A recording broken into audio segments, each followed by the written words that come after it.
parmi vous qui vivez en Europe, en Amérique du Nord, vous voulez investir en Afrique, mais vous commettez beaucoup d'erreurs qui vous coûtent du temps, de l'argent et même des relations. Je vais vous parler d'un cas qui est arrivé auprès de moi aujourd'hui et je vais vous donner certains conseils à prendre en considération lorsque vous voulez investir en Afrique, les amis.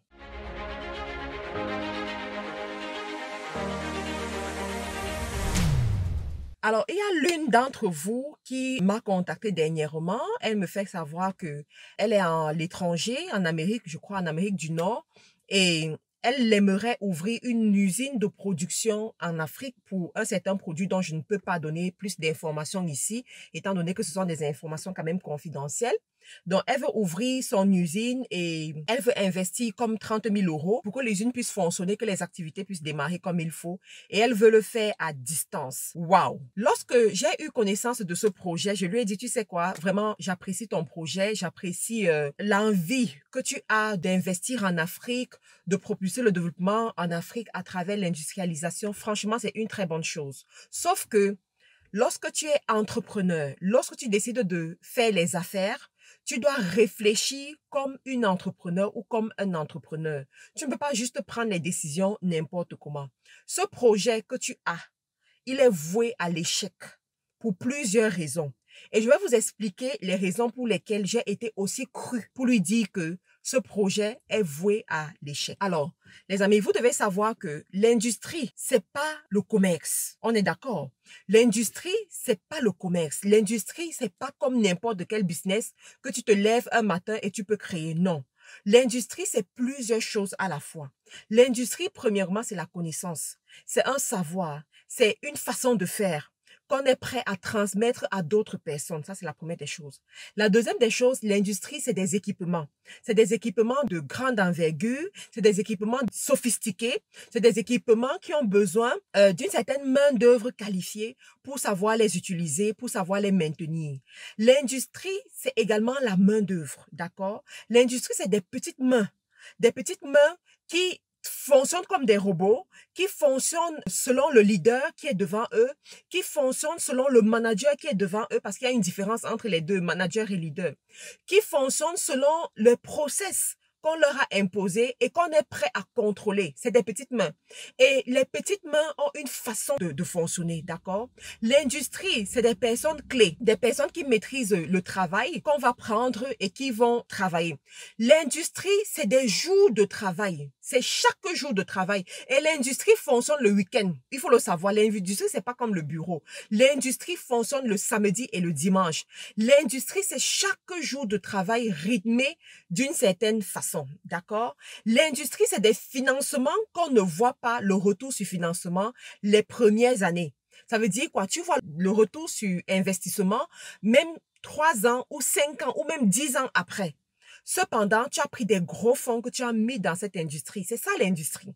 Alors, tenant compte de tout ce que je viens de dire, vous-même, quand vous entendez, est-ce que vous pensez qu'une personne peut le faire à distance? Donc, quand je lui ai expliqué, elle me dit, bon, la vérité, c'est que j'ai 2 personnes de confiance avec qui je vais travailler et tout. Je dis, ce sont ces 2 personnes de confiance, quels sont leurs critères, quel est leur profil? Elle me dit, c'est 2 jeunes filles et tout. Je dis, est-ce qu'elles sont mariées? Non. Est-ce qu'elles ont des enfants? Non. Première des choses, ça les disqualifie. Le fait qu'elles ne soient pas mariées, qu'elles n'aient pas des enfants, ça les disqualifie. Pourquoi? Parce qu'elles ne connaissent pas ce qu'on appelle le sens de la responsabilité. Elles ne connaissent pas le poids de la responsabilité. Elles n'ont jamais managé une certaine somme d'argent. Elles ne se sont jamais retrouvées dans certaines situations qui font en sorte qu'elles doivent prendre des décisions cruciales, des décisions difficiles, des décisions dures rapidement en peu de temps, sans devoir regretter après. Vous comprenez ça? Et je vous assure, c'est très important quand vous choisissez vos partenaires. C'est très important quand vous choisissez avec qui travailler. Moi, c'est un élément important à certains postes de responsabilité. Je ne peux jamais donner certains postes de responsabilité dans mon entreprise à une personne qui n'est pas mariée et qui subit, en fait, et qui vit avec sa famille, qui est responsable de sa famille. Tu as des postes de responsabilité où tu mets quelqu'un qui n'est pas marié. Et du jour au lendemain, on lui propose une opportunité quelque part où un homme, si c'est une femme, un homme vient la baratiner n'importe comment et elle abandonne tout, elle part. Pourquoi? Parce qu'elle n'a aucune charge, elle n'a aucune responsabilité qui la maintienne, aucune responsabilité qui l'oblige à rester quelque part, aucune responsabilité qui l'amène à réfléchir 10 fois avant de dire oui ou avant de dire non quelque part. Vous voyez? Donc c'est très important. Donc je lui ai posé certaines questions, je lui ai fait comprendre que même si pour ce genre de projet d'industrie, je précise bien l'industrie, pour ce genre de projet, même si tu dois travailler avec l'ange Gabriel comme partenaire, sache que ça va échouer. Pourquoi? Parce que tu n'es pas là. Il faut être véridique à un moment donné. Il faut être réaliste à un moment donné. Il y a des business que tu ne peux pas faire à distance. Il y a des business que tu ne peux pas lancer à distance. Parce que là, il s'agit de lancer, de choisir le local, d'installer le matériel, de mettre sur pied les process, de s'assurer que les gens viennent à l'heure. Moi, par exemple, dans mon entreprise, amener les gens à venir à l'heure, à 8 heures, l'heure du travail, ça m'a pris presque 1 an pour les amener à respecter l'heure. Et même jusqu'aujourd'hui, ce n'est pas toujours ça. Tu as des gens, ils vont te venir à 8h30 dire que la moto a fait le détour. Oh, ceci, ils vont te raconter du n'importe quoi. Donc, comment est-ce que tu fais pour vérifier ça? L'autre côté, les petites mains. Vous savez, dans les entreprises, les personnes les plus difficiles à gérer, ce sont les petites mains. Les petites mains. Les petites mains, ce sont ces personnes qui n'ont pas fait de grandes études, qui sont là pour respecter des process. C'est-à-dire, on leur dit, tu prends telle chose, tu mélanges avec telle chose, et puis tu fais comme ça. Voilà, c'est déjà un process. Il n'a pas besoin de réfléchir pour le faire. Il applique le process tout simplement.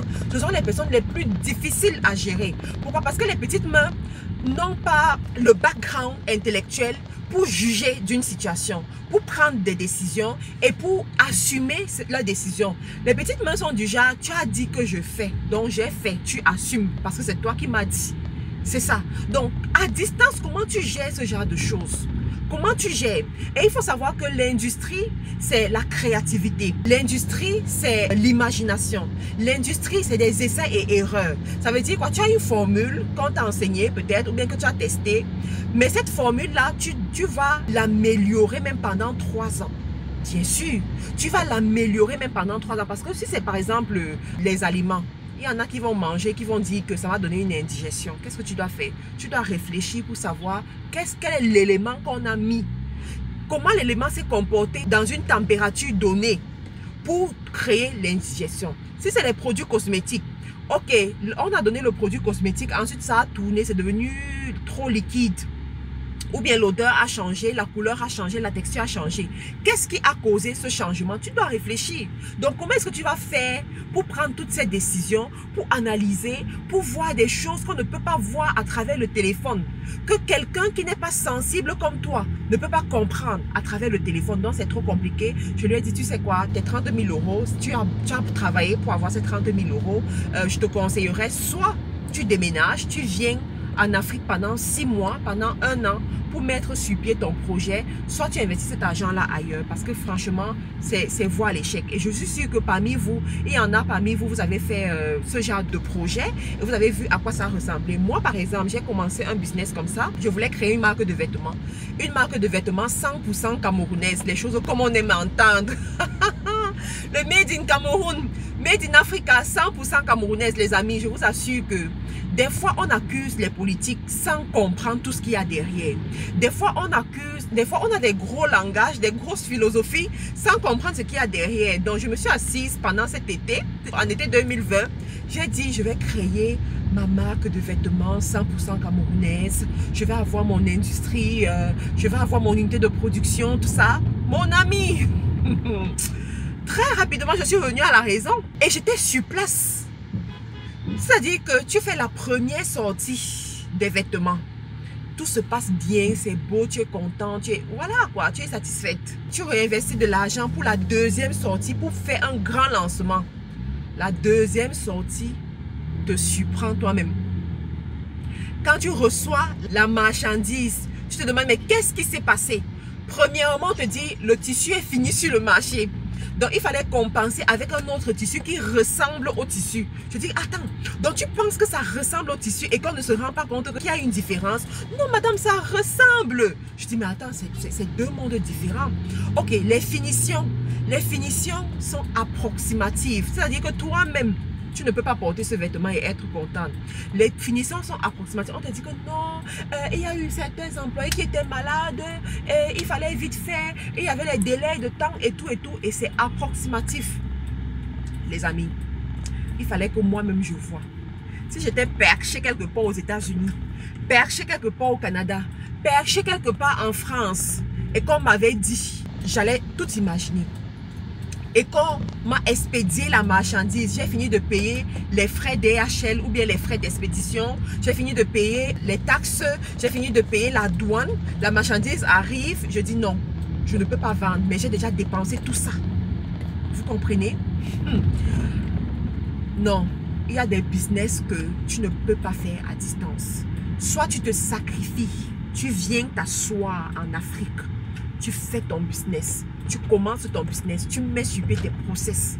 Aujourd'hui, j'ai des process qui marchent. Je sais qu'on travaille de telle heure à telle heure.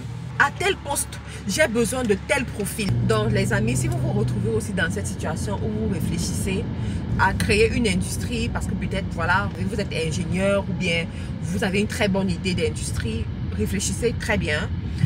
Prenez le temps pour venir en Afrique, pour faire votre travail comme ça se doit. Ce qui est sûr est que si vous êtes là, vous mettez sur pied les process qu'il faut, vous allez vous en sortir. Franchement, la main d'œuvre, elle est beaucoup moins chère. Le coût de production sera beaucoup réduit pour vous. Mais pour arriver à ce niveau, il y a un travail à faire. Il y a vraiment un travail à faire. Je vous ferai certainement une vidéo dans quelques jours où je vais vous parler des business qu'on peut faire à distance en Afrique. En fait, les business que vous pouvez faire en Afrique, même si vous vivez en Europe ou en Amérique du Nord ou partout ailleurs. Il y a ce genre de business-là. Et comment gérer à distance? Parce que c'est ça le plus difficile. Comment gérer à distance? Comment faire pour qu'on ne te vole pas? Parce que ça peut être un business qui marche très bien, mais on te vole énormément. Et juste les vols te font tomber en faillite. Ça peut être un business qui t'enlève la paix d'esprit. Ça peut être un business qui te fait dépenser pour rien. Donc, on verra ça dans une autre vidéo. Entre-temps, abonnez-vous à la chaîne si vous n'êtes pas encore abonné. Laissez-moi un commentaire également pour me dire si, voilà, qu'est-ce que vous pensez de ceci. Et pour ceux qui veulent prendre un rendez-vous d'affaires avec moi, c'est toujours possible de le faire. En ce moment, nous sommes en train de préparer le bootcamp. On va commencer le bootcamp 10 jours. Le bootcamp où je vais vous enseigner les idées business qui marchent en 2022 en ligne. Comment faire ces idées business, comment faire le marketing. Parce que très souvent, vous faites des affaires, mais vous ne savez pas marketer. Vous ne savez pas vendre. Vous ne savez pas rendre votre produit, votre service alléchant pour que les gens puissent acheter. Donc, inscrivez-vous au bootcamp. Il est à 40 000 francs pour ceux qui s'inscrivent à partir de l'Afrique. 50 livres pour ceux qui s'inscrivent à partir de l'Europe et l'Amérique du Nord. Le bootcamp aura lieu au mois de mai. D'accord? Donc, voilà les amis. Merci pour votre fidélité qui m'honore. Et on se retrouve à une autre vidéo.